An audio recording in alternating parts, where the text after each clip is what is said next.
"Excuse me, you're in my seat," the young black woman said calmly, holding her first-class boarding pass. The white passenger smirked, refusing to move. The flight attendant, without checking, ordered her to find another seat in economy. Passengers watched in silence as humiliation flushed across her face. What no one, especially the crew, realized was that she wasn't just any passenger.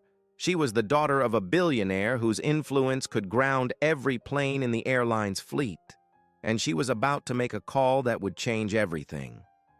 Black 11-year-old billionaire girl seat stolen by white passenger.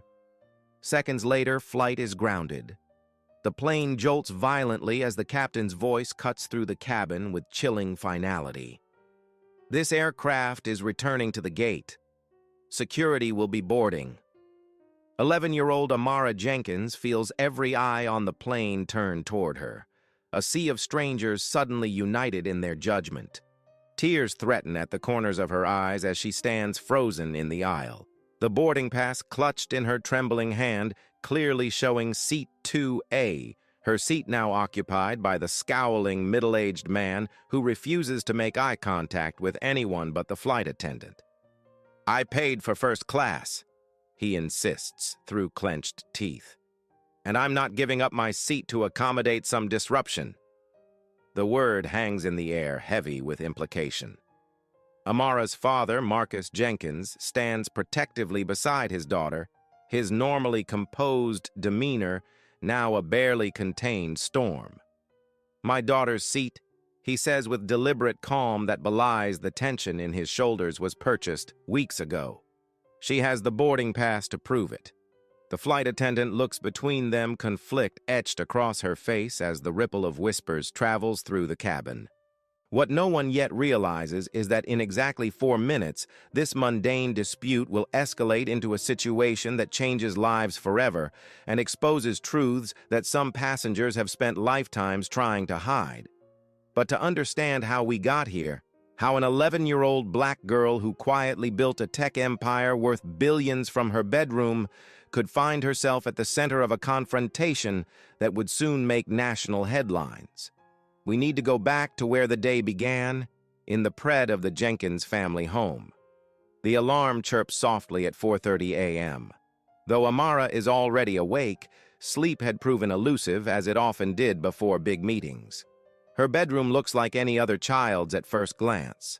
Stuffed animals arranged carefully on a window seat. Science fair ribbons pinned to a corkboard, a bookshelf overflowing with dog-eared paperbacks. But the sleek computer setup in the corner tells a different story. 3 monitors display scrolling code financial projections and the latest user statistics for Dreamscape, the educational gaming platform that Amara created when she was 9, now used in schools across 47 countries. Big Day Husp Sparrow. Marcus Jenkins appears in the doorway. 2 steaming mugs in hand, the childhood nickname still fits her somehow. This small, quick-minded girl who sources higher than anyone expects. Amara accepts the hot chocolate gratefully. Nervous, she admits. The Suntech investors are old school. They expect someone different. Marcus sits on the edge of her bed, his own coffee forgotten as he studies his daughter's face. At 48, he's learned to read the subtle signs of her anxiety, the way she tucks her hair behind her ears repeatedly, the slight furrow between her brows. "They expect someone who doesn't look like me," Amara clarifies, meeting her father's eyes directly. This is their unspoken understanding, the reality they navigate daily in the world of tech and finance. A black girl from Detroit isn't exactly what pops into people's heads when they hear tech billionaire. "Then today's the day their heads get rewired," Marcus says simply. A former electrical engineer who left his corporate job to support his daughter's growing company. He's learned that sometimes the most powerful thing he can do is acknowledge the truth without letting it become a barrier. You're not walking into that room to prove you belong there. You're walking in because they need what you've built. Amara nods, drawing strength from the absolute certainty in her father's voice. In the soft morning light, with her NASA pajamas and the stuffed penguin she's had since she was 3, she looks like any other kid. Few would guess that the algorithm she developed in this very room revolutionized how children with learning differences interact with educational material, or that her company's valuation had crossed the billion-dollar threshold 6 months ago. "San Francisco, here we come," she says, attempting a smile that doesn't quite reach her eyes. Something about this trip feels different, though she can't pinpoint why. As Marcus helps her pack the last of her things, neither of them can possibly know how prophetic that feeling of unease will prove to be. 2 hours later, Detroit Metropolitan Airport buzzes with early morning travelers. The Jenkins move efficiently through security, a well-practiced routine from frequent business travel.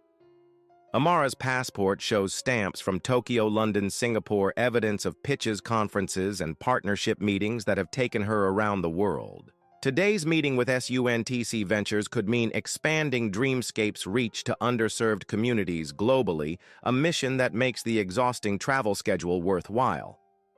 "Dad, did you remember to pack my presentation thumb drive?" Amara asks, suddenly pausing in the middle of the terminal. Marcus pats his breast pocket with a knowing smile. "Right here, plus the backup in my carry-on, and another uploaded to the cloud. Triple redundancy, just like you taught me." This small exchange, the child reminding the parent reassuring, captures the unique dynamic between them. Their roles often shift and blend. Sometimes Marcus is the protective father. Sometimes he's the supportive executive to Amara's visionary CEO. They've learned to dance between these identities seamlessly, each filling in the gaps for the other. At the gate, Amara reviews her presentation notes while Marcus makes a phone call to their driver in San Francisco. Around them, the usual airport tableau unfolds. Business travelers hammering away on laptops, families coring excited children, solo travelers lost in books or podcasts. No one pays particular attention to the unassuming father-daughter pair, and that's exactly how they prefer it. Amara's company has been featured in business magazines and tech blogs, but they've carefully guarded her privacy-limiting photos and public appearances. Her innovations, not her age or appearance, are what she wants the world to focus on. Now, boarding Group A for Flight 1382 to San Francisco. The announcement crackles over the speakers. Marcus gathers their things as Amara tucks her tablet into her backpack. "Ready, Sparrow?" He asks the question layered with meaning beyond just the boarding call. Amara takes a deep breath, squares her shoulders beneath her neat blazer, custom-tailored but still unmistakably designed for a child, and nods. "Ready." They join the line, boarding passes in hand. Amara's ticket shows seat 2A, a window seat in first class. Though Marcus could easily afford first-class tickets for both of them, he's deliberately booked himself in economy 3 rows behind the divider. These small decisions are part of the careful balance they maintain, providing Amara the comfort she needs for important business trips while teaching her the value of money and privilege. "I'll be right back there if you need anything," Marcus reminds her as they reach the front of the line. "Just push the call button or text me." Amara nods, straightening her posture, as she hands her boarding pass to the gate agent. There's a subtle shift in her demeanor now, a composure that settles over her like a cloak. Marcus recognizes it as her business mode, the same poised presence she brings to boardrooms and investor meetings. "Welcome aboard, Miss Jenkins," the gate agent says, scanning her pass with a warm smile that falters only slightly upon realizing the passenger's age. "Enjoy your flight to San Francisco." Amara thanks her politely and steps onto the jet bridge, unaware that the carefully controlled world she and her father have built is about to collide with forces they couldn't have anticipated. Because despite her extraordinary achievements, despite the wealth she's generated and the lives her technology has improved, to some people boarding Flight 1382. Today, Amara Jenkins will never be more than what they first see. A black child in a space they've decided she doesn't belong. The first-class cabin of Flight 1382 gleams with the muted luxury of leather seats and extra legroom. Amara moves confidently toward seat 2A, her small carry-on rolling behind her. She's flown often enough to navigate the rituals of air travel with ease. Where to stow her bag, how to adjust her seat, the polite nods exchanged with flight attendants. From 3 rows back in economy, Marcus watches his daughter settle into her seat, a familiar mix of pride and anxiety stirring within him. Every time Amara steps away from his protective presence, he feels it. That catch in his throat, the silent prayer that the world will see her as he does brilliant deserving, and so much more than the sum of others' expectations. The steady stream of passengers continues boarding. A distinguished-looking woman in her 60s takes the aisle seat across from Amara, offering a cordial smile that Amara returns. A young man with wireless earbuds claims the seat beside the woman, barely looking up from his phone. The atmosphere is tranquil, the usual pre-flight murmur, creating a cocoon of white noise that allows Amara to review her presentation notes one final time. The calm shatters when a latecomer rushes into the first-class cabin, a man in his 50s with salt and pepper hair and an expensive suit that shows signs of a harried morning.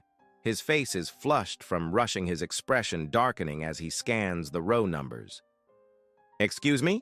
he says, stopping at Amara's row and checking his boarding pass again. "I believe you're in my seat." Amara looks up momentarily confused. She double-checks her own boarding pass. 2A? This is 2A? The man Richard Blackwell, though Amara doesn't yet know his name, looks from the child to the boarding pass. She holds out, his frown deepening. There must be some mistake. "I specifically booked this seat." A flight attendant approaches, drawn by the brewing conflict. "Is there a problem here?" "Yes," Richard says, before Amara can respond. "I believe there's been a mix-up with the seating assignments." Amara speaks up, her voice clear despite its softness. "My boarding pass says 2A, and that's what I booked." The flight attendant, Sandra Miles, her name tag reads, gently takes both boarding passes to examine them. Her expression betrays nothing as she confirms what Amara has already said. "Miss Jenkins is correctly seated in 2A, sir. Let me check your assignment." Richard's jaw tightens visibly. "That's impossible. I always book this seat on this route. Check again." Sandra scans his boarding pass with practiced patience. "Mr. Blackwell, your assigned seat is actually 12C in Economy Plus." Economy.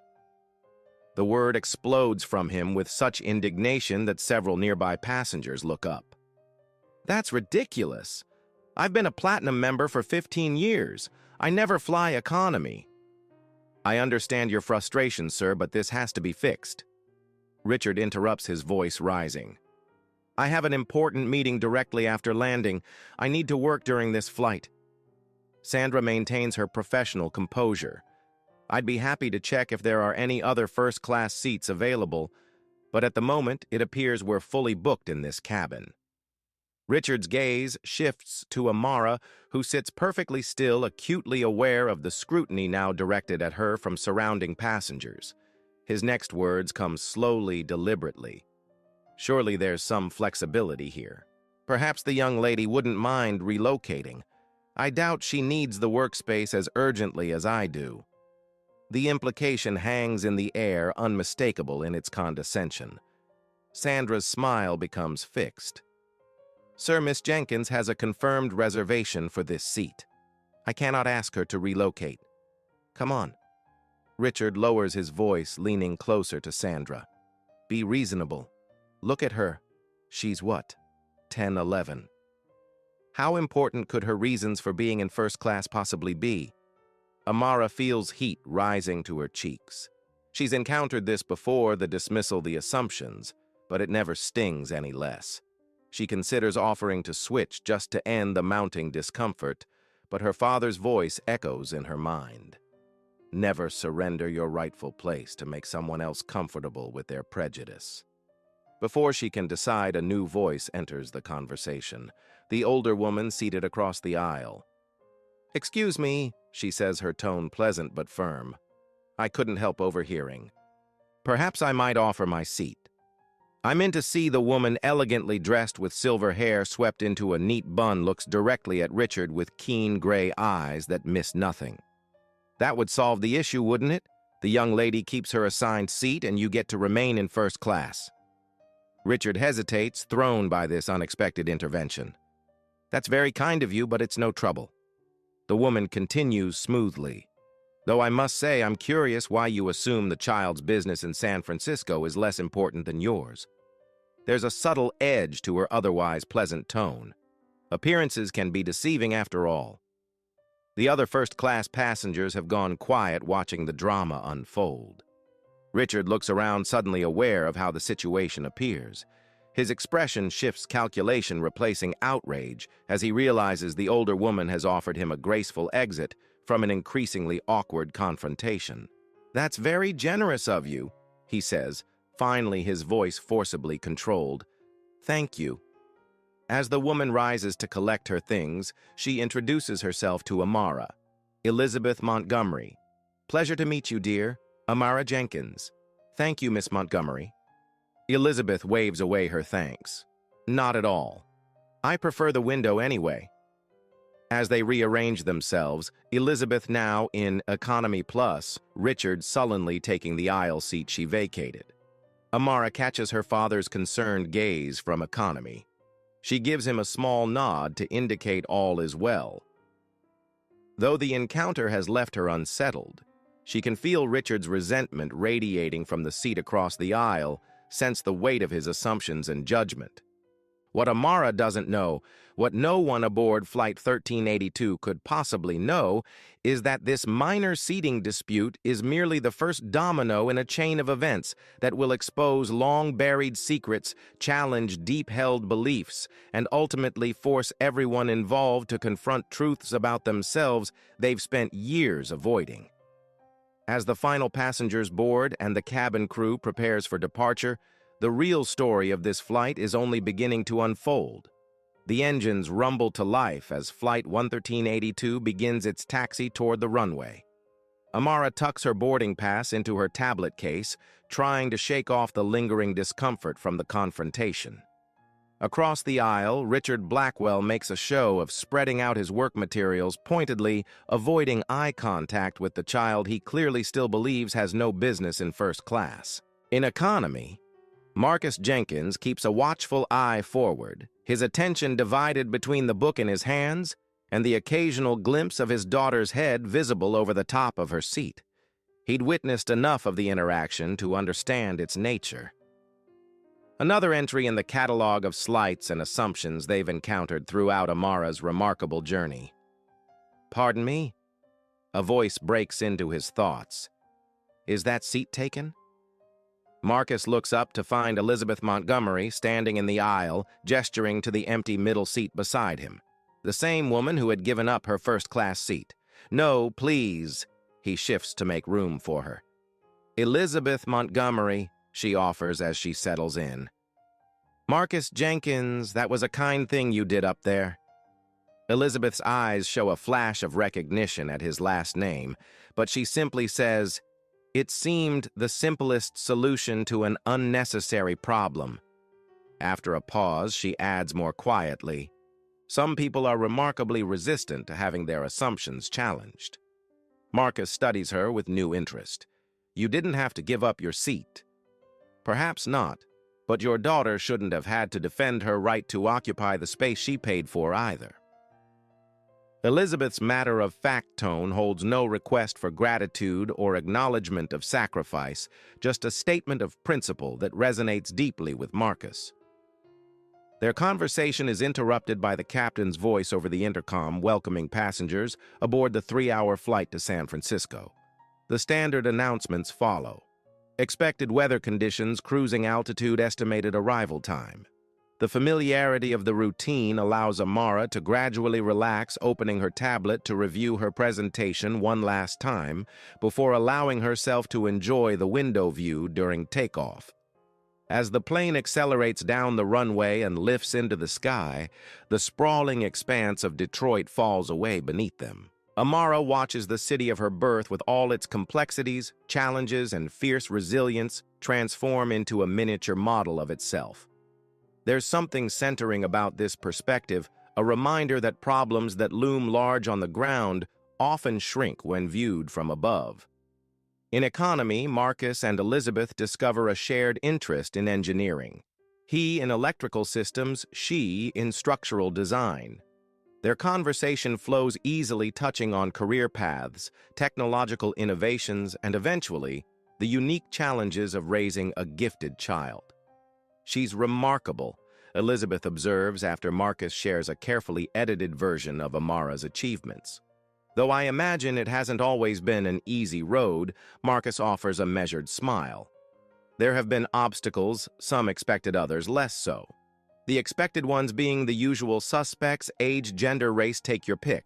He keeps his voice light, but the accumulated weight of years fighting these battles shows in the tightness around his eyes. The tech world talks a big game about meritocracy, but the reality is people see what they expect to see. Elizabeth finishes for him, and they treat people accordingly. Marcus nods, struck by how precisely she's articulated it. Exactly. Sometimes I think the hardest part of my job as her father is teaching her to navigate that reality without letting it diminish her sense of possibility.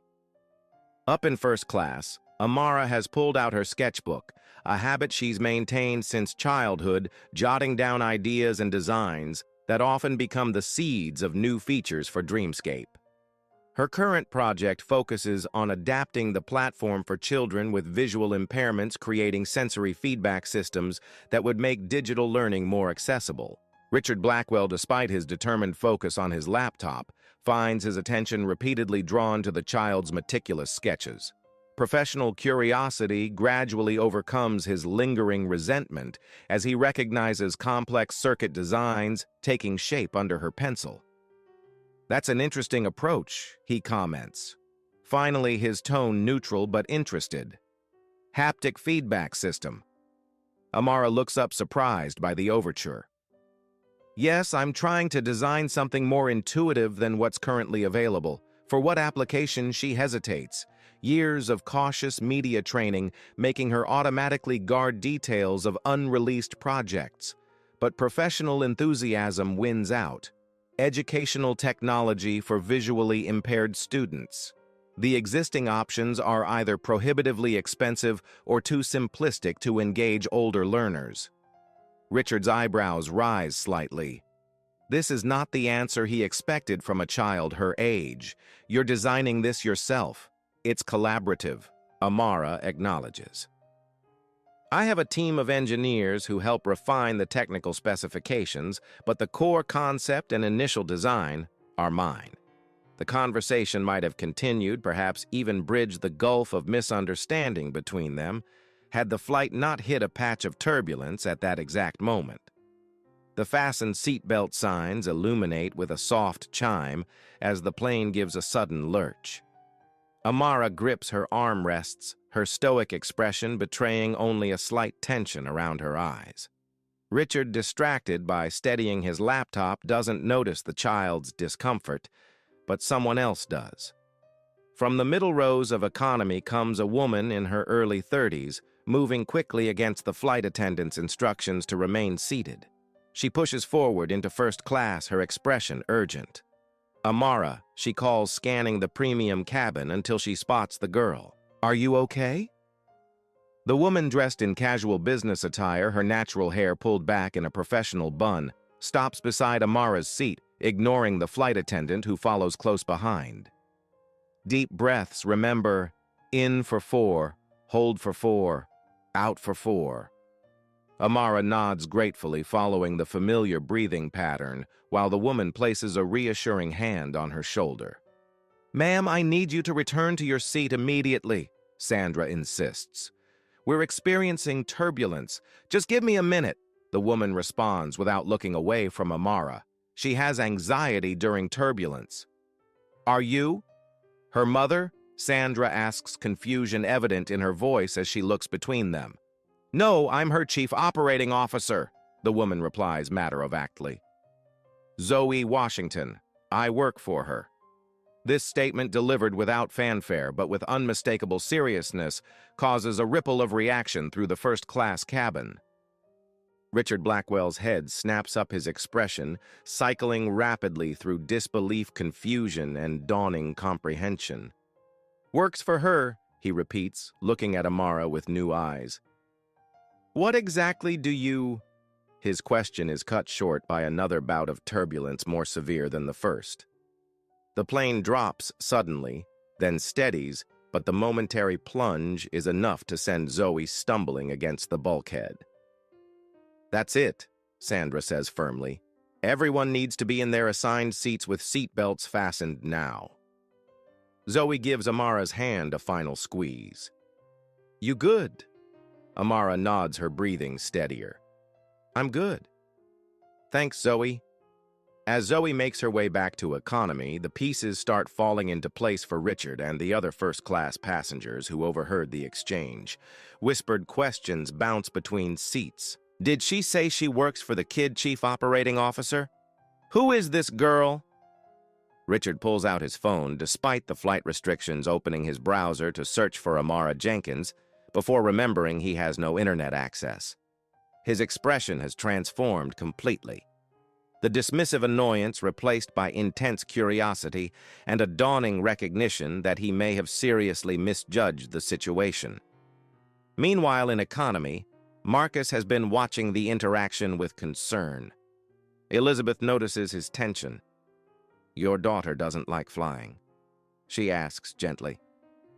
"Just the turbulence," he explains. "She's fine otherwise. Her COO usually travels with us for important meetings. She's good at helping Amara through the rough patches." Elizabeth processes this new information with a slight widening of her eyes, the only indication of her surprise. "I see." Before they can continue, the captain's voice returns over the intercom, more serious than before. "Ladies and gentlemen, we're experiencing some unexpected weather conditions. For your safety, we'll be diverting our route slightly to avoid the worst of the turbulence.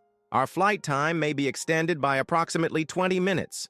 Please remain in your seats, with your seat belts fastened until we've cleared this weather system."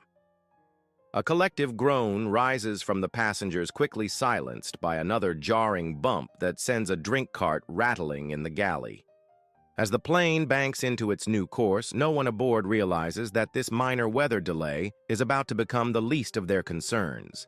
Because 30,000 FT below at San Francisco International Airport security personnel are just receiving an alert that will change the trajectory of Flight 1382 in ways no one could anticipate. And the catalyst for this alert can be traced directly back to the seating dispute that had seemed so trivial just minutes earlier. The turbulence gradually subsides as Flight 1382 adjusts its course, leaving behind a cabin full of relieved passengers. Amara's breathing has returned to normal, her momentary anxiety replaced by mild embarrassment at having been the center of attention. She chances a glance across the aisle at Richard Blackwell, who now regards her with undisguised curiosity. So he begins closing his laptop to give her his full attention. "You're that Amara Jenkins?" She tilts her head slightly. "I wasn't aware there were others." The unexpected touch of dry humor catches Richard off guard, eliciting a short laugh despite himself. Dreamscape Right, the educational platform. Amara nods, neither confirming nor denying her natural caution with strangers still in place. "My nephew uses it," Richard continues. "He has dyslexia. Your program has been well transformative for him, to be honest." Something in his tone, a genuine warmth that wasn't there before, causes Amara to relax slightly. "I'm glad it's helping him. He went from hating school to looking forward to it. That's no small thing." Richard pauses, clearly wrestling with himself, before adding, "I owe you an apology. I made assumptions that were unfair." Before Amara can respond, a flight attendant, not Sandra, but a younger man named Michael, approaches with a tablet in hand, his expression professionally neutral, but with an underlying tension that immediately puts Amara on alert. "Miss Jenkins?" he confirms quietly. "The captain would like to speak with you." A flutter of alarm passes through her. With me? Why, he didn't specify, ma'am, if you'll just follow me to the cockpit. Richard's eyebrows shoot up. Is something wrong? Michael maintains his composed expression. Nothing to be concerned about, sir. Routine matter. But there's nothing routine about summoning a passenger to the cockpit mid-flight, and everyone involved knows it. Amara rises slowly, her mind racing through possibilities. Has something happened to her mother back in Detroit? Is there a problem with their connecting transportation in San Francisco? Should I get my dad? She asks, glancing back toward economy. The captain asked for you specifically, Michael replies, already moving toward the front of the aircraft. This way, please. As Amara follows him, she catches sight of her father, alert and watching. She gives him a small shrug to indicate her confusion, and he immediately unbuckles his seatbelt to follow. At the cockpit door, Michael knocks in a specific pattern before it opens to reveal Captain James Sullivan, a veteran pilot in his late 50s, with a weathered face and steady demeanor of someone who has navigated countless challenging situations. Miss Jenkins. He greets her with a formal nod. Thank you for coming up. I apologize for the unusual request. Behind her, Marcus arrives, slightly breathless. What's going on? Why do you need to speak with my daughter? Captain Sullivan takes in the protective father with a measuring glance. Mr. Jenkins, I presume. Good. I'm glad you're here too. Please step inside for a moment. First Officer Chen will continue monitoring our systems. The cockpit is compact, but state-of-the-art glowing displays and instrumentation surrounding the pilot and co-pilot seats. First Officer Chen, a woman in her 40s with calm, efficient movements, acknowledges them with a brief nod before returning her attention to the controls. Captain Sullivan closes the door behind them, ensuring their privacy from the rest of the passengers. I've just received a rather unusual communication from ground security at SFO. He begins without preamble. It seems someone has called in a security concern specifically regarding you, Miss Jenkins. Amara blinks in confusion. What kind of security concern? The caller claimed you are traveling under false pretenses and using fraudulent identification. The captain's tone remains neutral, but his eyes are sharp, assessing their reactions. Marcus stiffens. That's absurd. My daughter's documentation is completely legitimate.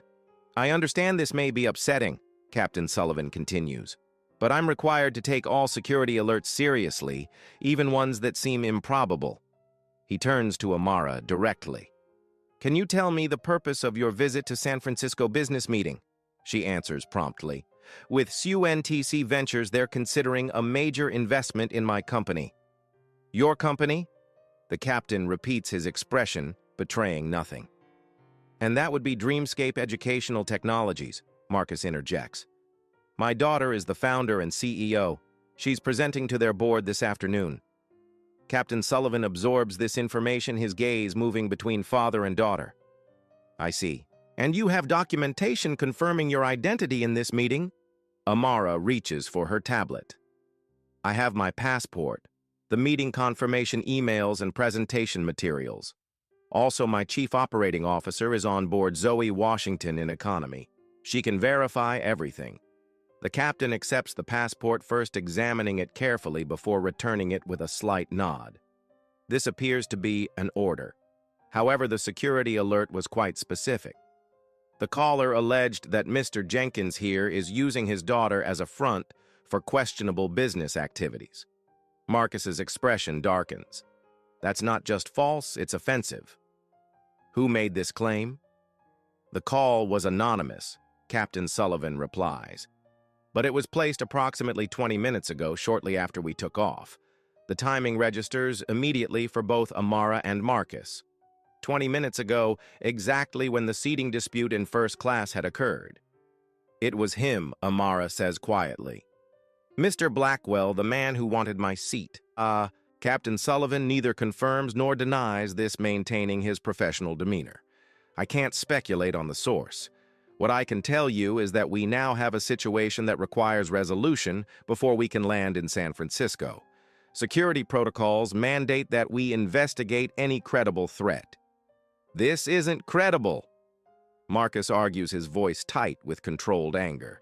This is harassment, plain and simple. Nevertheless, the captain continues. I've been instructed to divert to Oakland, where security personnel will board to verify identities and documentation. The implications hit Amara like a physical blow, but our meeting will miss it. I'm sorry, Miss Jenkins. Once a security protocol is activated, I have no authority to override it. Marcus places a steadying hand on his daughter's shoulder. This is racial profiling, he says quietly but firmly. You must see that. Captain Sullivan meets his gaze directly. What I see, Mr. Jenkins, is a situation I'm required to handle according to procedure. My personal opinions aren't relevant here. First Officer Chen speaks up for the first time, her attention still on her instruments. Captain Oakland approaches, asking for our confirmation of the diversion. Sullivan nods. Tell them we're proceeding as directed. He turns back to the Jenkins. I'll make an announcement to the passengers. Momentarily. In the meantime, I suggest you gather any documentation that might expedite the verification process once we land. As they exit the cockpit, the reality of what's happening begins to sink in for Amara. Years of careful work building her company. Months of preparation for this specific meeting with investors who could help bring Dreamscape to underserved communities globally. All potentially derailed because one man couldn't accept that a black child belonged in first class. The injustice of it burns in her throat as she returns to her seat, where Richard Blackwell watches her approach with renewed interest. Everything all right? He asks, seemingly genuinely concerned. Before she can answer, the captain's voice comes over the intercom. Ladies and gentlemen, this is Captain Sullivan. Due to a security matter that requires attention, we will be diverting to Oakland International Airport. Upon landing, security personnel will board the aircraft to address this situation. We ask for your patience and cooperation during this process. Flight attendants prepare the cabin for arrival. A wave of confused murmurs sweeps through the plane. Richard's expression shifts from curiosity to alarm as he processes the announcement. Security matter. What's happening? Amara meets his gaze directly, her young face suddenly showing a maturity beyond her years. Someone called in a false security alert about me. They claimed I'm traveling under fraudulent identification. The color drains from Richard's face. What? Who would do that? Amara doesn't answer, but her steady gaze speaks volumes. Behind her, Marcus has returned to his seat in economy, where he's explaining the situation in hushed tones to Elizabeth Montgomery and Zoe Washington. The news spreads quickly through the cabin. Whispered speculations, worried glances, passengers checking their watches and calculating how this delay will impact their plans. As the plane begins its descent toward Oakland, the full consequences of this chain of events have yet to unfold. What began as a petty seating dispute has escalated into a security incident that will force confrontations with prejudice, privilege, and power that no one aboard Flight 1382 could have anticipated when they boarded in Detroit just hours ago. And for Amara Jenkins, child prodigy tech innovator, and now the center of a controversy not of her making, the real test of her resilience is only just beginning. The plane jolts violently as the captain's voice cuts through the cabin with chilling finality. This aircraft is returning to the gate. Security will be boarding. 11-year-old Amara Jenkins feels every eye on the plane turn toward her. A sea of strangers suddenly united in their judgment. Tears threaten at the corners of her eyes as she stands frozen in the aisle. The boarding pass clutched in her trembling hand, clearly showing Seat 2A, her seat now occupied by the scowling middle-aged man who refuses to make eye contact with anyone but the flight attendant. I paid for first class, Richard Blackwell insists through clenched teeth, and I'm not giving up my seat to accommodate some disruption. The word hangs in the air, heavy with implication. Amara's father, Marcus Jenkins, stands protectively beside his daughter. His normally composed demeanor now a barely contained storm. "My daughter's seat," he says with deliberate calm that belies the tension in his shoulders, was purchased weeks ago. She has the boarding pass to prove it. The flight attendant looks between them, conflict etched across her face as the ripple of whispers travels through the cabin. In this moment of heightened tension, with all eyes on the confrontation unfolding in first class, no one notices the subtle shift in Elizabeth Montgomery's expression as she watches from several rows back. A calculation, a decision forming behind her carefully neutral facade. No one sees Zoe Washington's hand tighten around her phone thumb, poised over a contact labeled emergency protocol. And no one, least of all Richard Blackwell himself, realizes that his impulsive phone call during the turbulence has set in motion events that will expose secrets far more damaging than a simple case of prejudice. As Flight 1382 begins its approach to Oakland International Airport, the atmosphere in the cabin has transformed. What began as a routine morning flight now crackles with tension. Passengers whisper among themselves, casting furtive glances toward Amara, whose straight-backed posture and composed expression reveal nothing of the turmoil within. In economy class, Marcus speaks urgently with Zoe. "Call Diane," he instructs, referring to their company's legal counsel. "Tell her what's happening and have her contact someone at the Oakland field office. We need to get ahead of this." Zoe nods, already typing on her phone despite the restrictions on electronic devices. As Dreamscape's COO, she's accustomed to handling crises, though usually of the technical or financial variety, not this personal attack on the company's young founder. Beside them, Elizabeth Montgomery listens quietly, her keen eyes missing nothing. "You believe this is deliberate," she observes. Not a question, but a statement. Marcus glances at her, weighing how much to share with this stranger who has already shown unexpected kindness. It would be quite a coincidence otherwise. "Indeed." Elizabeth's voice holds a note of something Marcus can't quite identify. Not quite anger, not quite resignation, but a complex blend of both. History has a way of repeating itself when we fail to acknowledge its patterns. Before Marcus can respond, the captain's voice returns. Flight attendants prepare for landing. The descent into Oakland is smooth, despite the circumstances, the plane touching down with barely a bump before taxiing toward a remote area of the airport away from the main terminals. Through her window, Amara can see several official vehicles waiting. Airport security police, even what appears to be an FBI agent in a dark suit. "This is insane," Richard mutters from across the aisle, watching the same scene unfold.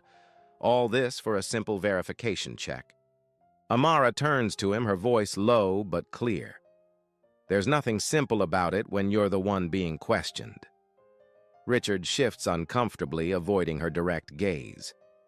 The transformation in his demeanor since learning of her identity has been remarkable, from dismissive condescension to awkward contrition. But Amara finds no satisfaction in this change. She's seen it too many times before. The sudden respect that comes only after her achievements are made known, as if her humanity alone weren't enough to warrant basic courtesy. The plane comes to a complete stop, and Captain Sullivan's voice addresses them one final time. "Ladies and gentlemen, we have arrived at Oakland International Airport. Please remain seated with your seatbelts fastened until security personnel have completed their procedures. I appreciate your continued patience and cooperation." The main cabin door opens, and 3 individuals board 2 airport security officers and the FBI agent Amara had spotted from the window. They confer briefly with Sandra and Michael before Sandra approaches Amara's seat. "Miss Jenkins," she says quietly, "the officers would like to speak with you and your father. If you'll come with me, please." Amara rises with the dignity that has become her armor in difficult situations. As she moves toward the front of the plane, Marcus joins her from economy, placing a supportive hand on her shoulder. Together, they follow Sandra to the galley area where the officers wait. The FBI agent steps forward. "Miss Jenkins, Mr. Jenkins, I'm Special Agent Tanya Rodriguez. I understand there's been a security concern regarding your identities and travel purposes." Marcus speaks first, his tone respectful but firm. A concern based on a false report. Agent Rodriguez, my daughter is traveling to San Francisco for a legitimate business meeting. We have all necessary documentation to verify our identities and purpose. Agent Rodriguez nods, her expression professional but not unkind. I understand this is disruptive, sir.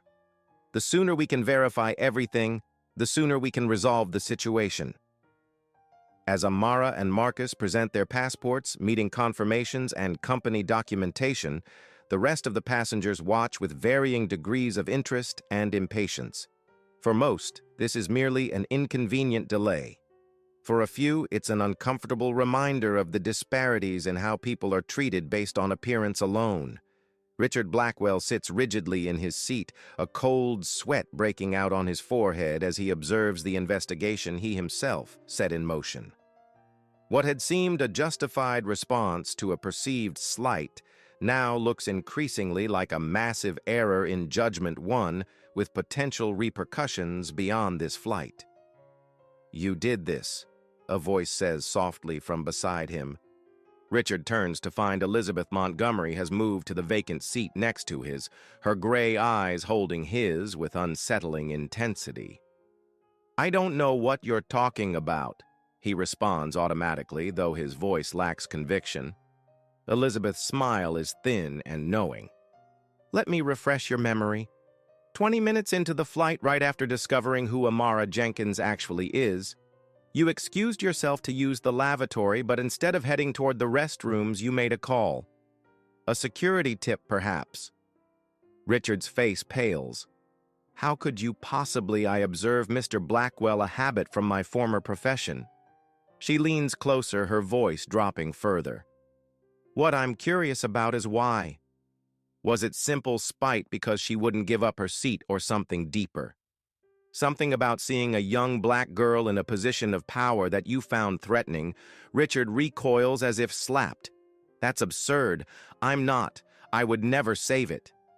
Elizabeth cuts him off. What interests me now is what you plan to do about the situation you've created. Before Richard can respond, a commotion at the front of the plane draws their attention. Agent Rodriguez is speaking into her radio. Her expression serious as she receives information that clearly changes the dynamics of the situation. Beside her, Amara and Marcus exchange puzzled glances. What's happening now? Amara asks, sensing the shift in energy. Agent Rodriguez puts away her radio regarding the Jenkins with new interest. It seems there's been a development. The security alert included specific allegations about financial irregularities at Dreamscape Technologies. Given the nature of these claims, this has become a matter for our white-collar crime division. Marcus stiffens. That's completely false. Our company's finances are transparent and above board. Nevertheless, Agent Rodriguez continues. I've been instructed to escort both of you to our field office for further questioning. The implication hits Amara with stunning force. This is no longer just about verifying their identities. Someone is deliberately trying to discredit her company using this security alert as a vehicle for a much more damaging accusation. Our legal counsel is already en route. Marcus states, his voice level despite the anger building beneath the surface. We'll cooperate fully, but I want it on record that these allegations are baseless and I believe maliciously motivated. As Agent Rodriguez begins making arrangements for their escort from the plane, Zoe Washington pushes forward from economy. I'm coming too, she states, not a request, but a declaration. As Chief Operating Officer of Dreamscape, I should be present for any questions regarding company operations. The agent considers this briefly before nodding. That's acceptable. The whispers among passengers have grown louder, speculation running rampant. Richard Blackwell sits frozen in his seat, the full weight of what he's inadvertently set in motion finally hitting him. This has escalated far beyond what he intended, beyond what he could have imagined when he made that impulsive call. Elizabeth studies him with a mixture of disgust and something almost like pity. Well, Mr. Blackwell, she says quietly, it appears your actions have had rather more significant consequences than you anticipated. As Amara, Marcus, and Zoe gather their belongings to disembark, Captain Sullivan emerges from the cockpit to address the remaining passengers. Ladies and gentlemen, I've just been informed that we'll be continuing to San Francisco shortly. Those of you with connecting flights will be rebooked as necessary. We apologize for the inconvenience and thank you for your patience. A collective sigh of relief passes through the cabin, all except for Richard, who watches with growing horror as Amara is escorted from the plane. The child's face is a mask of composure. But as she passes his seat, she pauses momentarily, her dark eyes meeting his. "I hope your meeting goes well, Mr. Blackwell," she says softly. No accusation in her tone, just a simple statement that somehow cuts deeper than any reproach could have. And then she's gone, leaving Richard to face not only the curious stares of fellow passengers, but the much more devastating confrontation with his own conscience. What none of them realize, not Amara, not Marcus, not Richard, and not even the observant Elizabeth Montgomery, is that the most shocking revelations of this day are still to come. Because when the Jenkins family's attorney arrives at the FBI field office, she'll bring information that connects this incident to a much larger pattern. One that will trace back to power players in the tech industry who have been working behind the scenes to discredit and derail Dreamscape for reasons that have nothing to do with prejudice and everything to do with profit. The stage is now set for a confrontation that will test not just Amara's resilience, but the very foundations of justice in a system that too often favors power over truth. The Oakland FBI field office hums with efficient activity, a stark contrast to the charged emotional atmosphere surrounding Amara, Marcus, and Zoe as they're escorted through security checkpoints. Agent Rodriguez leads them to a conference room rather than an interrogation room, a small courtesy that Marcus notes with grim appreciation. "Please make yourselves comfortable," she says, gesturing to the chairs around a polished table. "I'll need to gather some additional materials before we continue." As soon as the door closes behind her, Zoe turns to Marcus. Diane's 20 minutes out. She's bringing the full financial audit from last quarter and has already contacted the SUNTC board to explain the situation. Marcus nods his attention on Amara, who sits unnaturally still, her usual animation replaced by a guarded watchfulness. "You doing okay, Sparrow?" he asks gently. She meets his eyes. "I'm fine." The words are steady, but Marcus recognizes the slight tremor in her hands as she arranges her tablet and documents on the table. The same tremor she gets before major presentations or difficult meetings. Not fear exactly, but the physical manifestation of her mind working overtime, processing scenarios, calculating responses. "Remember what we always say," he reminds her softly. "We can only control our own actions and reactions," she finishes. "I know, Dad." A ghost of a smile touches her lips before fading. "But this is different. This isn't just about me now. It's about Dreamscape, about everything we've built." Zoe reaches across the table to squeeze Amara's hand. "And we've built it solid. Whatever they throw at us, the foundation holds." The door opens again, and Agent Rodriguez returns with a colleague, an older man with salt and pepper hair, and the weathered face of someone who's seen too many cases and badly. "This is Special Agent Donovan from our Financial Crimes Division." She introduces him. "He'll be leading this portion of the investigation." Agent Donovan takes a seat across from them, placing a thick folder on the table. "I understand your attorney is en route." He begins without preamble. "We can wait if you prefer, but in the interest of resolving this quickly, we could start with some basic questions." Marcus exchanges glances with Zoe before nodding. "We have nothing to hide. Ask your questions." "Very well." Donovan opens the folder. "The alert we received contains specific allegations regarding financial improprieties at Dreamscape Technologies, particularly concerning the movement of funds between several offshore accounts and the company's main operating accounts. Can you explain the purpose of these international transactions?" The question is precise enough to confirm Marcus's suspicion. This isn't a random accusation. but a targeted attack from someone with inside knowledge of their operations. Those transactions, he explains evenly, are part of our global education initiative. We partner with schools in developing countries to provide our platform at subsidized rates. The accounts you're referring to handle the currency conversions and local disbursements necessary for those programs. Agent Donovan makes a note. These programs are fully documented extensively, Zoe interjects. Every transaction is tracked, audited, and reported in our quarterly SEC filings. We maintain transparency as a core corporate value. The questioning continues along these lines. Detailed inquiries about specific financial operations that reveal whoever made the allegations has access to information not readily available to the public.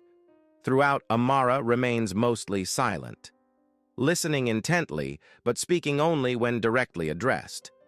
Her youth makes her presence in this federal investigation all the more striking. A child's CEO defending her company against accusations that could destroy everything she's built. 40 minutes into the questioning, the door opens again, and a woman strides in with purposeful energy. Diane Chen, Dreamscape's chief legal counsel, impeccably dressed and radiating controlled ferocity. "I apologize for the delay," she says, placing her briefcase on the table. "I'm Diane Chen, representing Dreamscape Technologies and the Jenkins family. I'd like a moment with my clients before we proceed further." Agent Donovan nods. "Of course, we'll step out briefly." Once the agents leave, Diane turns to the group, her expression grave.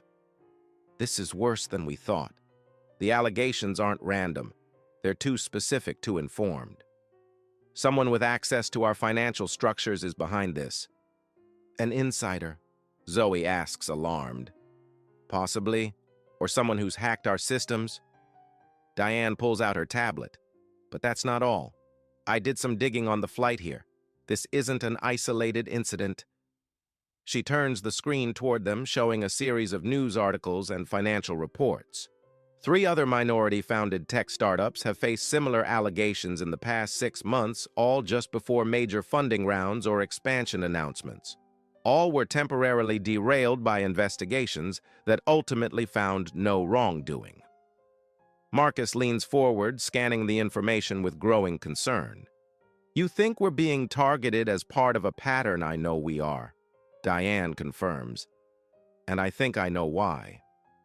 TechCore Ventures. The name sends a chill through the room. TechCore, one of the largest technology investment firms in the country, known for aggressive acquisition strategies and ruthless competitive tactics. "They approached us last year," Amara recalls quietly. "Wanted to buy Dreamscape for about a third of its value," Marcus adds. "We declined." Diane nods grimly. All the companies targeted had one thing in common. They'd refused buyout offers from TechCore or its subsidiaries. Shortly after, they all faced anonymous accusations that triggered federal investigations. Zoe curses under her breath. So this isn't just about Blackwell and his prejudice. He was just the convenient trigger. He made the call, Diane confirms, but the specific financial allegations came from somewhere else. Someone was waiting for an opportunity, and he handed it to them. Amara has been quiet, absorbing this information with the focused intensity that those who know her recognize as her problem-solving mode. "We need proof," she says finally. "Not just patterns, but concrete evidence connecting TechCore to these false allegations." Diane's expression softens slightly as she looks at the young CEO. "That's exactly what I've been working on, and I think we might have a lead." She pulls up another document on her tablet. "One of TechCore's senior VPs was on your flight today. The revelation lands like a thunderbolt." Marcus straightens in his chair. "Who, Elizabeth Montgomery?" The name hangs in the air for a long moment as they process this information. Elizabeth, the older woman who had given up her first-class seat, who had sat beside Marcus in economy, engaging him in seemingly friendly conversation. The woman who had observed everything with those keen gray eyes, missing nothing. She never mentioned Marcus Begins, then stops, realizing the naivety of his assumption that she would have identified herself. "Of course she didn't," Diane says. "But here's where it gets interesting. According to my sources, Elizabeth Montgomery submitted her resignation to TechCore yesterday. Effective immediately. No explanation given. The implication is clear but confusing. If Montgomery was part of TechCore's scheme, why resign just before it came to fruition?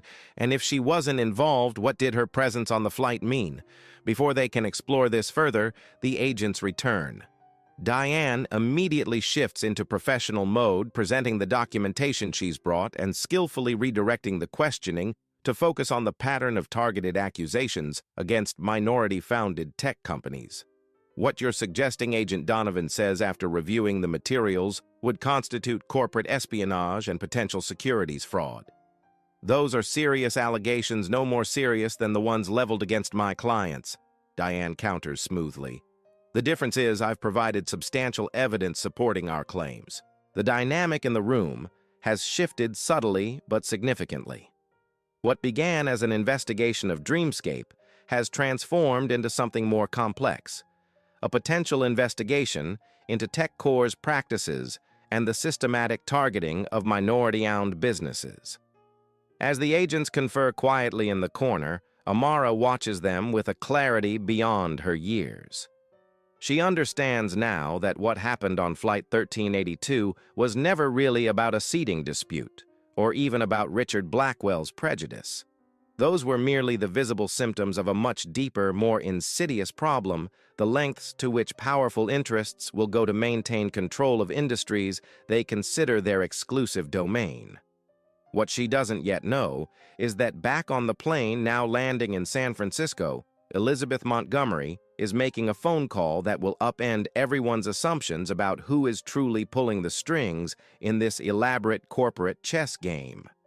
Flight 1382 touches down at San Francisco International Airport nearly 2 hours behind schedule.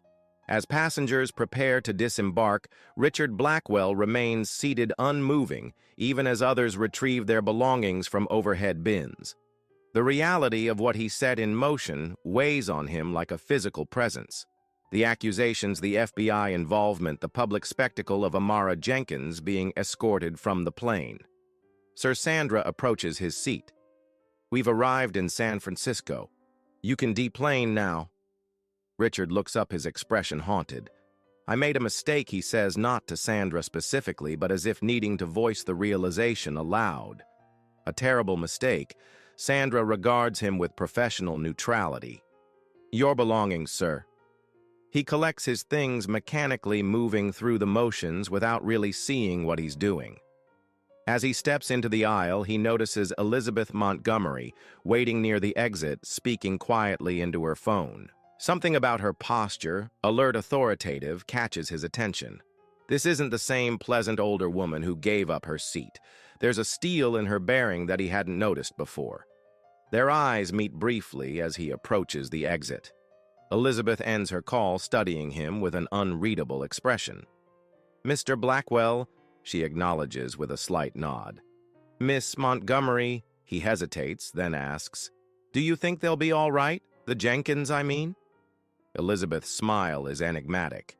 "I believe they're more capable than most people give them credit for."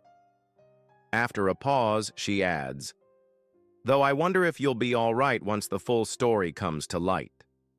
Before Richard can respond, she's gone, moving swiftly through the jet bridge toward the terminal.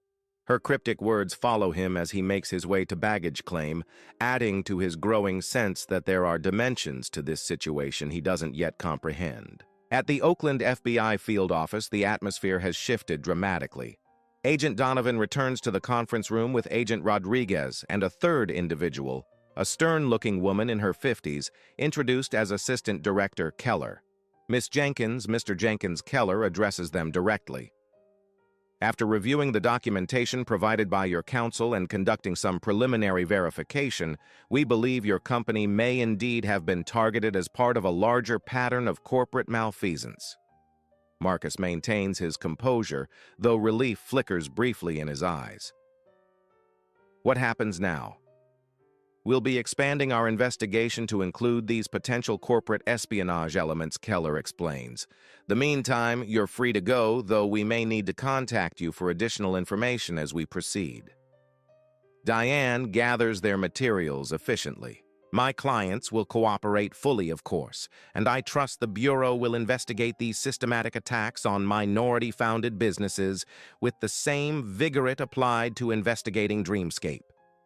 Keller meets her gaze directly. We follow the evidence, Ms. Chen, wherever it leads. As they prepare to leave, Agent Rodriguez pulls Marcus aside briefly. For what it's worth, she says, quietly, I'm sorry for the disruption to your day, especially for your daughter. Marcus nods, appreciating the human acknowledgement behind the professional exterior. Thank you. Outside the field office, a bureau car waits to transport them to San Francisco. As they settle into the vehicle, Amara finally allows herself to relax slightly, the rigid control she's maintained throughout the ordeal beginning to ease. We've missed the meeting, she says, checking the time on her tablet. Sont's board won't wait. Zoe shakes her head, a smile playing at the corners of her mouth. Actually, they will. I got a text while we were wrapping up in there. They've rescheduled for tomorrow morning. Amara looks up, surprised. Why would they do that? Because Diane explains Elizabeth Montgomery called them. Apparently, she's joining their board of directors effective immediately, and she specifically requested they accommodate your situation. The revelation stuns them all into momentary silence. Elizabeth Montgomery, Tech Corps VP until yesterday, witness to everything that happened on Flight 1382, now suddenly on SUNTC's board. I don't understand, Marcus says finally. Whose side is she on? Diane's phone chimes with an incoming message. She reads it, her eyebrows rising slightly. According to this, she's on ours. She's just sent documentation to the FBI confirming Tech Corps' systematic targeting of minority-founded tech companies, including internal memos, emails, and financial records. She's a whistleblower. Amara realizes the pieces falling into place. That's why she resigned from Tech Corps. She was gathering evidence, and that's why she was on our flight, Marcus adds, remembering their conversation in economy. She wasn't just making small talk. She was verifying what she already suspected about Dreamscape being the next target. Zoe shakes her head in disbelief. Talk about being in the right place at the right time. I don't think it was coincidence, Amara says thoughtfully. I think she's been watching all of this unfold for months, building her case, waiting for the right moment to act. As they drive toward San Francisco, the landscape of the Bay Area spreading out before them, the full complexity of what they've experienced begins to sink in. What started as a simple seating dispute had revealed layers of prejudice, corporate corruption, and systemic targeting of minority entrepreneurs, but also unexpected allies and the power of standing firm in the face of injustice. For Amara, the day's events have reinforced what she's always known, that her path as a young black female CEO would never be straightforward, that obstacles would arise from directions she couldn't anticipate, but that persistence and integrity ultimately matter more than the barriers others try to place in her way.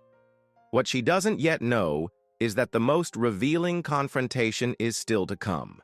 Because Richard Blackwell, consumed by guilt and a desperate need to make amends, is waiting at their hotel in San Francisco with revelations that will connect the final dots in this elaborate web of corporate manipulation and personal prejudice.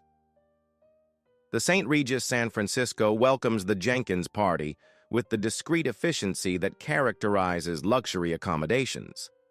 As they check in the front desk, manager informs them that a Mr. Richard Blackwell has been waiting in the lobby for the past hour, requesting to speak with them. Richard Blackwell. Marcus repeats, exchanging glances with Zoe and Diane from the flight. Yes, sir. The manager confirms he was quite insistent, though I assured him we couldn't confirm whether you were staying with us or not. Marcus's expression hardens. Tell him. I'll see him. Amara interrupts quietly. When the adults turn to her in surprise, she adds, I want to hear what he has to say. After a brief discussion, they agree to meet Blackwell in a private conference room rather than their suite. Amara freshens up quickly, changing from her travel clothes into a simple but professional outfit, Dark jeans, a crisp white button-down, and the custom blazer that has become something of a signature look for her public appearances. "You don't have to do this," Marcus reminds her as they head downstairs. "Not after everything that's happened today," Amara straightens her shoulders. "I know, but I think it's important." Richard Blackwell rises when they enter the conference room, his normally confident demeanor replaced by visible discomfort. He looks as if he hasn't slept in days, though it's been only hours since the flight. "Miss Jenkins? Mr. Jenkins," he begins awkwardly. "Thank you for agreeing to see me. I know I'm probably the last person you want to talk to right now. You called in a false security alert that led to my daughter being questioned by the FBI," Marcus states flatly. "So yes, this wouldn't have been my first choice of evening activities." Richard winces at the directness but doesn't deny it. "I did, and there's no excuse for my behavior. None." He takes a deep breath. "But there's something you should know. Something that doesn't justify what I did but might help explain the larger situation you found yourselves in." Diane steps forward. "Mr. Blackwell, as Dreamscape's counsel, I should advise you that anything you say here could potentially be used in legal proceedings." I understand, he nods. "And I accept whatever consequences come my way. But this is bigger than me. Or my prejudice." He practically spits the last word as if finally acknowledging the ugly truth he's been avoiding. "Go on," Amara says, her young voice somehow the most authoritative in the room. Richard reaches into his briefcase and pulls out a folder. "I work for Next Gen Educational Systems. We're a direct competitor to Dreamscape, though our products aren't nearly as innovative or effective as yours." This admission clearly costs him. But he continues. 3 months ago, TechCore Ventures acquired a controlling interest in NextGen. Almost immediately, the culture changed.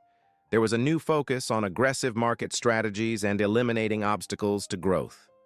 He slides the folder across the table. 2 weeks ago, I was brought into a strategy meeting with senior management. They outlined a plan to discredit several competing educational technology companies with Dreamscape at the top of the list. The plan included everything from spreading rumors about financial irregularities to questioning the authenticity of your role as CEO. Marcus opens the folder, scanning its contents with growing anger. "You were planning this all along." "Me personally," Richard clarifies, though the distinction offers little comfort. "I wasn't part of the planning team, but I was aware of it, and when I saw you on the flight today," he trails off, the implication clear. "You saw an opportunity," Amara finishes for him, her voice steady despite the hurt beneath it. "You decided to help implement their plan." Richard nods miserably. "I told myself it was just business, that I was protecting my company's interests. But the truth is," he finally meets Amara's eyes directly. "The truth is, when I saw you in that first-class seat, something in me couldn't accept it. Not because of anything you did, but because of what you represent. Success achieved in ways that challenge everything I've been taught about how the world works and who gets to succeed in it." The brutal honesty of this admission silences the room. For all the corporate machinations and economic motivations underlying the day's events, this simple truth stands starkly revealed. The personal prejudice that made Richard a willing participant in a larger scheme. "What changed?" Diane asks finally. "Why are you telling us this now?" Richard's expression shifts, a complex mixture of shame and resolve. "Watching you being escorted off that plane, seeing the dignity with which you handled a situation that I created out of spite and bias." He shakes his head, and then after we landed, I received a call from our CEO. He was furious, not because I'd done something unethical, but because it hadn't worked. Because Elizabeth Montgomery had apparently blown the whistle on the entire operation. "So this is damage control," Zoe suggests, skeptically trying to get ahead of the story before it breaks. "No," Richard insists. "This is me trying, however inadequately, to right a wrong." Documents in that folder prove NextGen's involvement in the conspiracy against Dreamscape and the other targeted companies. Emails, meeting minutes, strategy documents, everything you need to corroborate what Elizabeth Montgomery has already reported to the authorities. Marcus examines the materials more carefully. This could be useful to the FBI investigation. That's the idea Richard acknowledges. I've already contacted Agent Rodriguez to arrange a formal statement tomorrow morning. He turns back to Amara. None of this excuses what I did. The corporate conspiracy created the conditions, but my own prejudice made me a willing participant. I can only say that I'm sorry and that I'll do everything in my power to make amends, starting with providing evidence against the company I work for. Amara studies him with the thoughtful intensity that has become her hallmark. Why did you really give up your seat to Ms. Montgomery on the plane? Was it because she offered or because you wanted to distance yourself from what you'd started? The question catches Richard off guard, perceptive in a way that reminds him yet again that he's dealing with no ordinary 11-year-old. Both he admits after a moment. I was uncomfortable with what I'd done, but not uncomfortable enough to try to stop it, not until I saw the consequences firsthand. Amira nods, accepting this complex truth without comment. She rises from her seat, signaling the end of the meeting. Thank you for the information, Mr. Blackwell. Will make sure it reaches the appropriate authorities. As Richard gathers his things to leave, Amara adds, one more thing. You mentioned your nephew uses Dreamscape, the one with dyslexia. Richard looks up surprised. She remembered this detail from their brief conversation on the plane. Yes, it's been transformative for him. Tell him we're releasing an update next month with enhanced features for users with dyslexia. Beta testing showed a 40% improvement in reading comprehension and engagement. He might want to sign up for early access. With that, she turns and walks out, leaving Richard staring after her in stunned silence. Outside the conference room, Marcus catches up to his daughter. You didn't have to do that. Tell him about the update. Amara shrugs slightly. His nephew deserves the best tools available regardless of his uncle's actions. After a pause, she adds, besides, that's what Dreamscape is about, making education accessible to everyone, even when the world isn't fair. As they head back to their suite to prepare for tomorrow's rescheduled meeting with Sunte, Marcus marvels once again at his daughter's capacity for wisdom beyond her years. Through all the challenges of this extraordinary day, the prejudice, the false accusations, the corporate conspiracy, Amara has maintained not just her composure, but her fundamental commitment to the mission that drives her work. What started as a confrontation over an airplane seat has exposed layers of bias and corruption that might otherwise have remained hidden. And in doing so, it has also revealed something else. The remarkable resilience of a child who refuses to let others' limitations define her path forward. The next morning dawned clear and bright over San Francisco Bay. The city's iconic skyline etched against a brilliant blue sky. In the Jenkins Hotel suite, preparations for the SUNTC meeting are underway with the focused efficiency that characterizes Dreamscape's operations.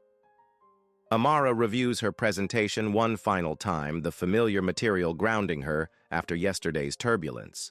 Zoe coordinates with their local team, ensuring all technical requirements for the demonstration are in place. Marcus handles calls from their Detroit headquarters, where news of the FBI investigation has inevitably reached key staff members. At precisely 9:15 a.m., a knock at the door announces the arrival of Diane Chen, accompanied by an unexpected visitor, Elizabeth Montgomery. "Hope you don't mind the surprise," Elizabeth says, as she enters the authoritative presence they glimpsed briefly on the plane, now fully evident. "I thought we might benefit from a strategy session before the meeting." Marcus studies her with cautious interest. "That depends on what strategy you have in mind, Miss Montgomery. Your role in all this remains unclear." Elizabeth accepts this weariness with a gracious nod. "Fair enough. Let me clarify my position." She takes a seat in the living area, her posture relaxed but her eyes sharp and focused. For the past 8 months, I've been gathering evidence of TechCore's systematic targeting of minority-founded tech companies. What began as concerning patterns in investment decisions gradually revealed itself as a deliberate campaign to either acquire these companies at devalued prices or destroy them outright if acquisition failed. "And your role in this campaign," Diane asks pointedly, observer.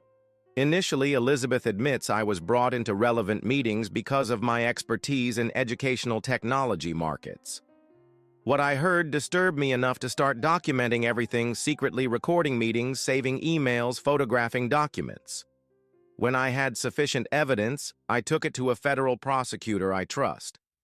"Why not go public immediately?" Zoe challenges. "Because I needed to ensure the evidence was unassailable," Elizabeth explains. "TechCore has powerful friends, excellent lawyers, and a remarkable ability to reframe narratives in their favor.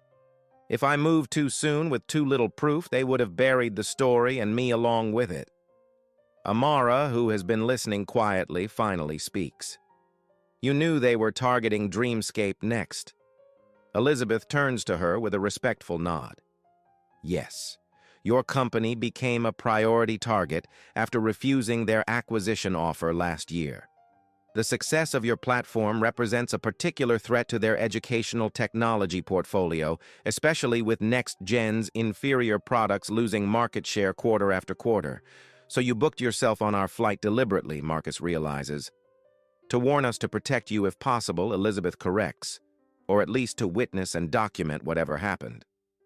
I didn't anticipate Mr. Blackwell's involvement. That was an unfortunate coincidence that accelerated their timeline." She pulls out her tablet, bringing up a document.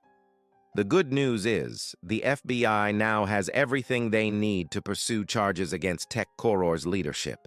The bad news is they won't go down without a fight. They'll use every resource at their disposal to discredit you, your company, and your daughter."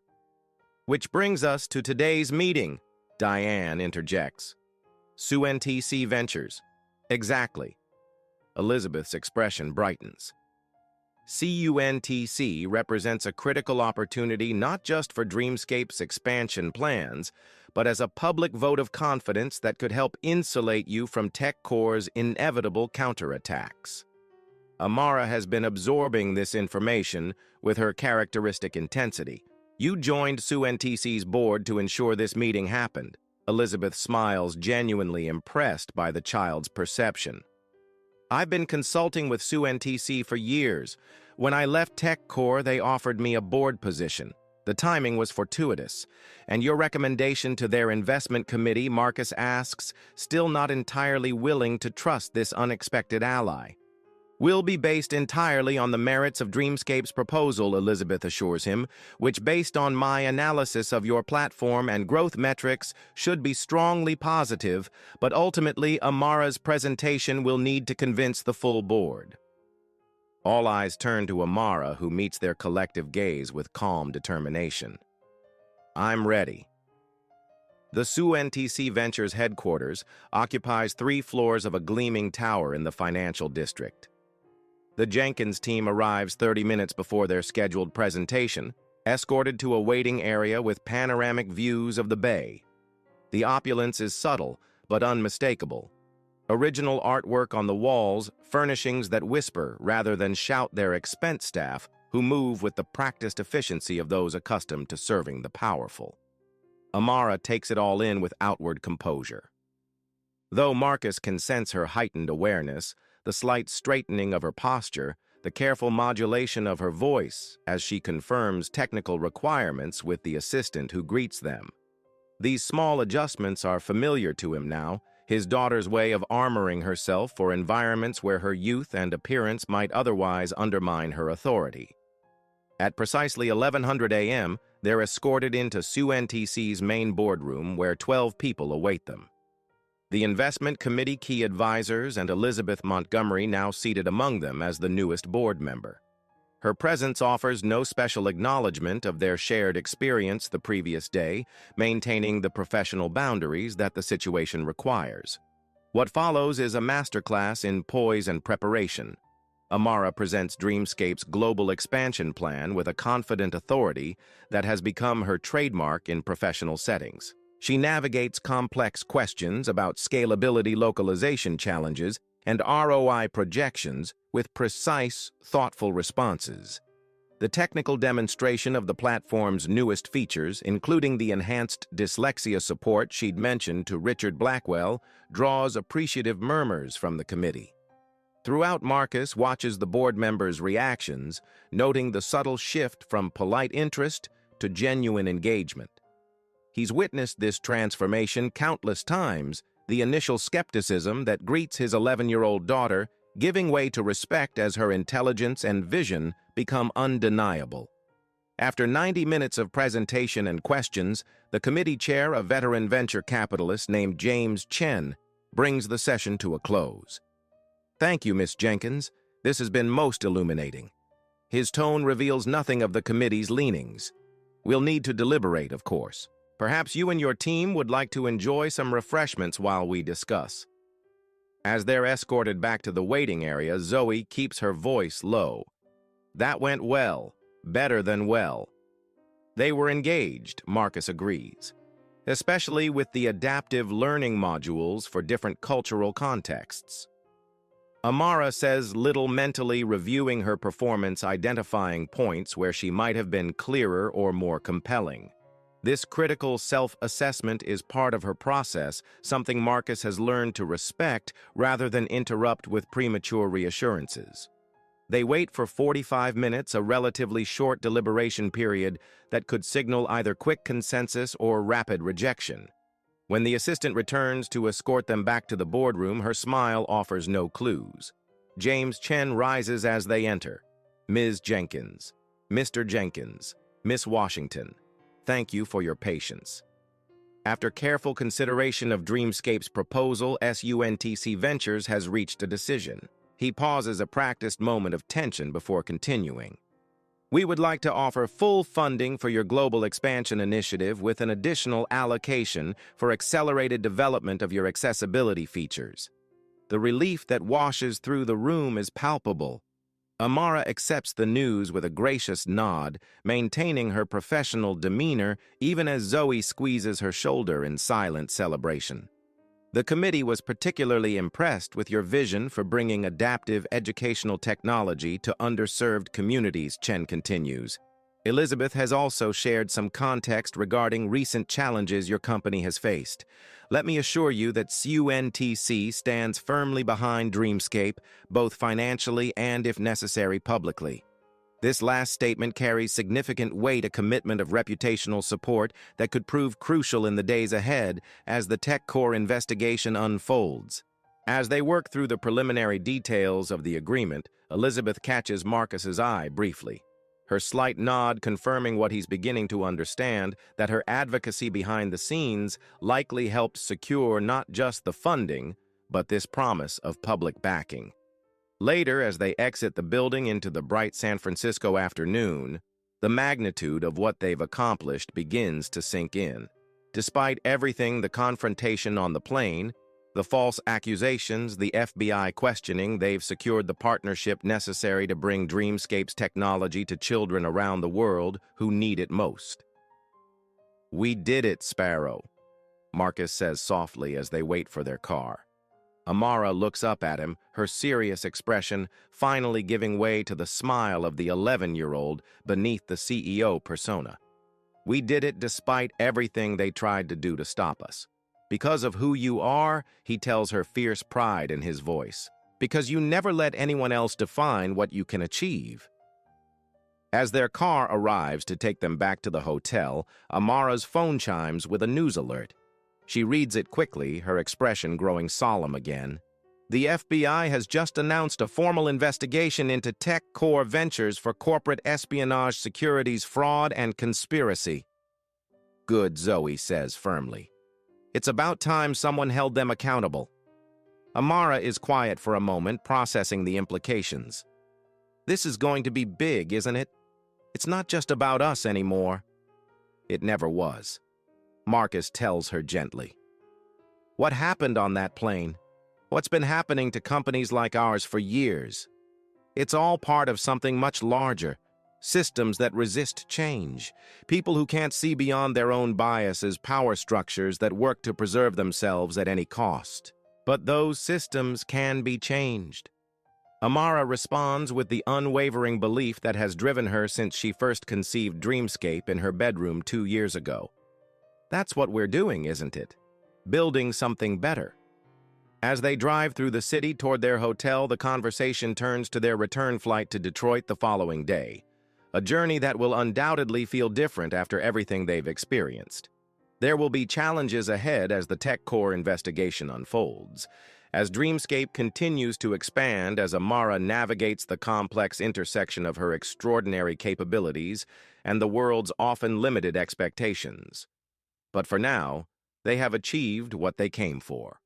And in doing so, they have struck a blow not just for their company, but for all those who refuse to accept that the path to success should be narrower for some than for others. What began as a dispute over an airplane seat has revealed truths about power prejudice and possibility that will continue to resonate long after Flight 1382 has faded from memory. And through it all, Amara Jenkins, brilliant, resilient, and undeterred, remains focused on the horizon, on the future she is determined to help create. As the sun sets over San Francisco Bay, casting long golden shadows across the cityscape, she turns her thoughts not to the obstacles that have been placed in her path, but to the millions of children around the world who will soon have access to the tools she's created. Tools that might help them overcome their own obstacles and realize their own extraordinary potential. In the end, that's what matters most. Not the seats we occupy on any given journey, but the doors we open for those who will follow. Epilogue. 6 months later, the auditorium at Detroit's Community Innovation Center buzzes with anticipation. Hundreds of educators, technology specialists, and students have gathered for the official launch of Dreamscape's Global Access Initiative, a program that will bring the platform to schools in 27 countries with specialized adaptations for different learning styles, cultural contexts, and accessibility needs. Behind the stage, Amara adjusts her blazer, a new one necessary as she's grown an inch since the events in San Francisco. At 12 now, she stands at the threshold of adolescence, her face maturing though still unmistakably young. Beside her, Marcus reviews the program schedule, while Zoe coordinates with the technical team, ensuring the demonstration will run smoothly. Nervous, Marcus asks, recognizing the familiar signs, the slight bouncing on her toes, the repeated tucking of hair behind her ears. A little. Amara admits it's a big room full of people who believe in what you've built. He reminds her, and after everything that's happened this year, that means something. Indeed, the past 6 months have been transformative for Dreamscape and the broader tech industry. The FBI investigation into TechCore Ventures has expanded to include multiple charges of corporate espionage, resulting in the indictment of several senior executives. Richard Blackwell, making good on his promise to cooperate fully with authorities, provided testimony that helped secure these indictments, though he too faces charges for his role in the false security alert. Elizabeth Montgomery has emerged as a powerful advocate for ethical business practices and diversity in tech leadership, her whistleblower status giving her a platform to address long-standing issues of bias and exclusion in the industry. Her regular appearances before congressional committees and industry forums have kept the conversation about these issues in the public consciousness. As for Amara and Dreamscape, the SUNTC partnership has propelled the company to new heights, with user numbers doubling and implementation in school districts across the country. More significantly, the publicity surrounding the attempted sabotage of a Black-owned educational technology company sparked important conversations about representation and opportunity in tech entrepreneurship. 2 minutes, the stage manager calls, breaking into Amara's thoughts. She takes a deep breath, centering herself in the moment. Ready. As she steps onto the stage, the audience erupts in applause. Teachers who have seen their students thrive using her platform. Parents grateful for tools that have helped their children overcome learning challenges. Industry peers who recognize the innovation Dreamscape represents. but perhaps most meaningful are the rows of children near the front. Students from local schools, many from backgrounds similar to Amara's own, looking up at her with expressions of undisguised admiration and possibility. "Thank you," she begins, her voice clear and confident in the microphone. 6 months ago, Dreamscape faced a crisis that threatened everything we've built. What began as a dispute over an airplane seat exposed a larger pattern of bias and obstruction that has affected many innovative companies founded by people from underrepresented groups in tech. She pauses, surveying the attentive faces before her. But that crisis also revealed something else: the strength of our community, the importance of our mission, and the power of standing firm in the face of injustice. The screen behind her illuminates with images of classrooms around the world, children in rural India, Mexico, Kenya, and dozens of other locations where Dreamscape's technology has been piloted over the past months. Today, we launch a program that will bring adaptive learning tools to millions of students globally, regardless of geography, economic status, or learning differences. Because we believe that access to quality education isn't a privilege for the few, it's a right for everyone. As Amara continues her presentation detailing the technical innovations and implementation strategies that will make this vision a reality, Marcus watches from the wings with quiet pride. The journey from that tense moment on Flight 1382 to this triumphant launch has been challenging. But it has also affirmed what he's always believed about his remarkable daughter, that her greatest strength lies not just in her brilliant mind, but in her unwavering conviction that technology should serve humanity's highest aspirations. In the audience unnoticed among the hundreds of attendees, Elizabeth Montgomery listens intently, a satisfied smile playing at the corners of her mouth. Beside her sits an unexpected companion, Richard Blackwell, attending at Amara's personal invitation as part of his ongoing effort to make amends and educate himself. His expression is contemplative, a man still reckoning with his own biases, but committed to the difficult work of change. As the presentation concludes, and Amara invites questions from the audience, a young girl of about 9 raises her hand. "I want to make software like you when I grow up," she says, her voice carrying clearly through the auditorium. "But people tell me I'm too young to understand coding. What should I tell them?" Amara smiles, recognizing in this child's question echoes of her own early experiences. "Tell them that age is just a number, not a measure of what you can create or understand. Tell them that the most important qualification for building something new isn't how old you are. It's how clearly you can see what needs to exist in the world." She pauses, then adds with a touch of the quiet confidence that has carried her through challenges far greater than any 12-year-old should have to face. "And then show them what you can do, because ultimately that's what changes minds. Not arguing with those who doubt you, but proving through your work that they were wrong to doubt in the first place." As applause fills the auditorium once more, the camera pulls back metaphorically to reveal the scene in its entirety. A young innovator sharing her vision, an audience inspired by possibility, a father watching with pride, former adversaries transformed by reflection and accountability, all connected by a series of events that began with a disputed airplane seat but expanded to encompass fundamental questions about who deserves a place at the table in our shared technological future. For Amara Jenkins, that future stretches bright before her, not without challenges certainly, but rich with purpose and possibility. The seat she occupies now at the forefront of educational technology innovation was not given to her by anyone's permission or condescension. She earned it through brilliance, persistence, and an unwavering belief that the tools we create should serve all of humanity, not just those who have traditionally held power.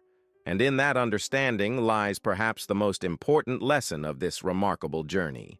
That true innovation comes not from preserving existing systems, but from expanding them to include voices, perspectives, and talents previously excluded. That the future belongs not to those who guard their privileges most jealously, but to those who imagine most boldly what might be possible if we all had the opportunity to contribute our unique gifts. As the event transitions to a demonstration of Dreamscape's newest features, Amara steps from the spotlight, momentarily rejoining her father in the wings. Their eyes meet in shared recognition of how far they've come and how much further they still intend to go. "Good job, Sparrow," Marcus says softly. Amara's smile CEO part 12-year-old Holy herself illuminates her face. "We're just getting started," she replies, and in those simple words lies the promise of everything yet to come. If you enjoyed this story, please like, comment, and subscribe to see more content like this. Where were you watching from? Let me know in the comments below.